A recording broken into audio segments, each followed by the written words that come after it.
Throughout the pandemic, we have had more free time than ever, and using this free time, stuck at home, I have caught myself spending way more time than I ever have on social media.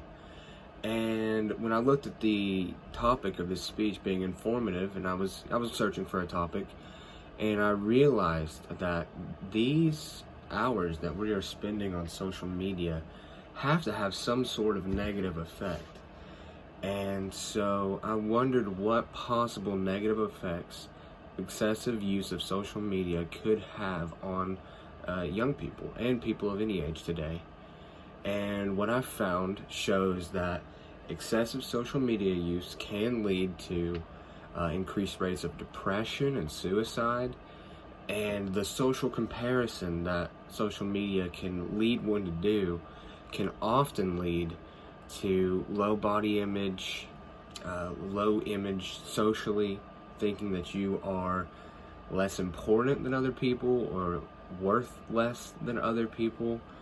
There is a study in the North Carolina Medical Journal by Jacqueline Nessie that shows that in 2018, 45% of U.S. adolescents reported that they were online almost constantly, and 95% of adolescents aged 13 to 18 have access to a smartphone or laptop. So the young people are more connected to the internet than ever before. But also, since social media's inception, the depression and suicide rates of youth aged 10 to 24 have increased 56% over a 10-year period. Social media is not a bad thing itself. It just seems that using it excessively and focusing on the negative aspects of it can lead to increased depression and suicide rates. And one theory about this, why this is happening, is called the theory of social comparison. It's called the theory of social comparison. This is from an article in the Nursing Times written by Dan Warrender, a lecturer in mental health nursing.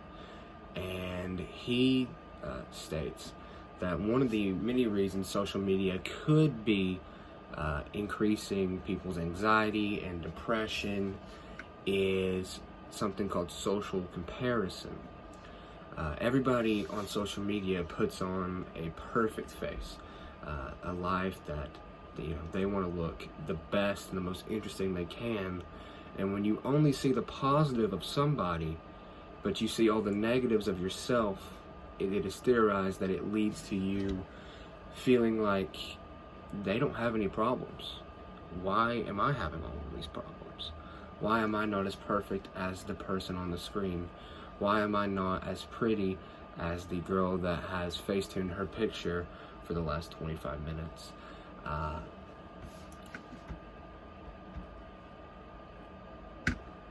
The study also states that frequent use of social media in various studies has been linked with depression, body image concerns, eating disorders, and looking elsewhere for positive attention, using likes. If they don't have enough likes, why am I feeling like this? Do people actually like me? Am I pretty enough? Am I important enough? And so it's obvious that excessive social media use can have a negative impact on your mental health. And giving social media too big of a place in your life can absolutely lead to harmful activities. So we should, as we have all of this free time, maybe think about, is social media negatively affecting me? Is it leading me to think negatively about myself? And maybe we should try to lessen our usage of it throughout this pandemic and try to find other avenues of entertainment and decide maybe we should fast from it for a little bit, or cut back each day and see what positive effects less social media can have on ourselves.